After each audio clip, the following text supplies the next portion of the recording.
You lovely people. Not ready yet. I'll be back then. I've been coming here too long for that. White wine and ice. I'll have the same. Martini for me, dry. I'm older than they are. Well, you two have a nice chat. Ben, you knew from the beginning this was to be full dress, didn't you? I had to fill him in with some technical details, of course you knew. It's ingenious, his concept. Barbara, what do you think his obsession with this kind of material I do springs from? not have an obsession. I have an investigatory interest. You certainly do have an investigatory interest in this whole Nazi business. This concentration camp stuff you've been collecting for over 10 years now. Films, books, tapes. It's one area, one of many that I'm interested in. One area. Will you listen to the man? Steve, I'm sure you've done other things, but this one is it. This material is something you feel in your guts for some reason. That's for sure. Now, I have an interest in, well, genocide. Sure. But for totally different reasons. It affects me. Oh, so you're going to close off a whole area of life to me as a scientist because I'm not Jewish or black? My contention is that your intense interest, observe, I did not say obsession, with this material springs from the fact that you come from a long line of wasps. White Anglo-Saxon Protestants of the purest stripe. And since you as a group never suffered anything in the way of pogroms, lynchings, and such other delights, whenever the victims of organized brutality, you've developed a kind of guilt in reverse, being deprived of martyrdom.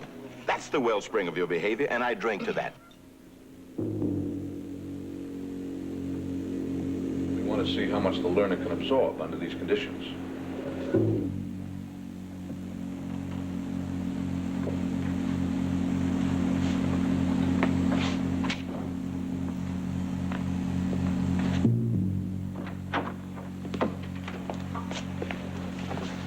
Well, it's guinea pig time, partner.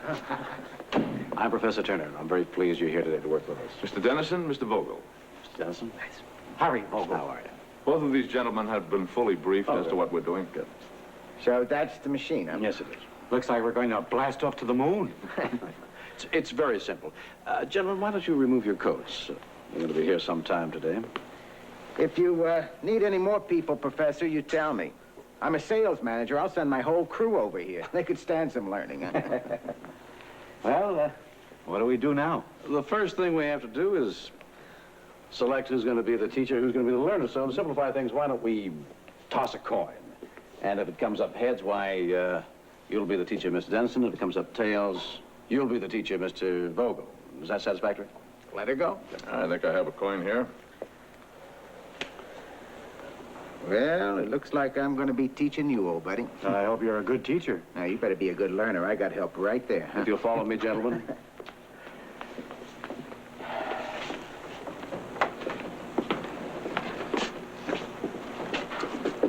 Well, it's like he said. It's just a chair that's been wired. Here are the buzzer controls for your answers, Mr. Vogel. Yes, I see. It's a little weird. No offense. I'm sure it's a very important experiment. I know that Rutledge only goes in for top research. We talked about that, my wife and I, when we saw that ad, but still, how hard is that going to be if I have to hit a switch? It really can't be very much, can it? Well, I'll show you here. Put that electrode in that hand and hold this one with the other. And I'll show you the first level. Dr. McBride, will you test the first level, please? That's it. That's the first switch, yes. Nothing to it. Oh. No, that's just a little tickle, that's all. I'll take your word for it. Mr. Vogel, you can help us out by sitting yourself down, if you will. Yes. Believe me, I'm going to learn good and easy. Put your arms on the chair arms, please. Mm-hmm. That's it. Mr. Dennison, if you'll strap down Mr. Vogel's other arm. Okay. That's to prevent any excess involuntary movement.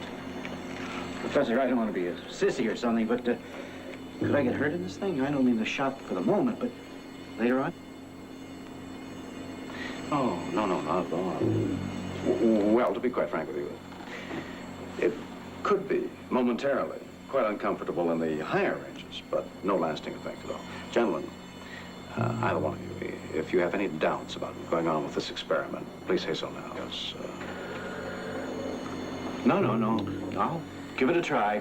The old college spirit, you know, Professor. Buddy, this team's gonna go through this like a hog through grease, huh? Miss Dennison, if you'll get that electrode paste there and apply it to Mr. Vogel's arm. What's that for? That's to ensure a good connection and to prevent the possibility of any burn. You have that, Mr. Dennison? Oh, yeah. Strap it down in this manner here. You okay, Mr. Vogel? Oh, yes, sure. There you go.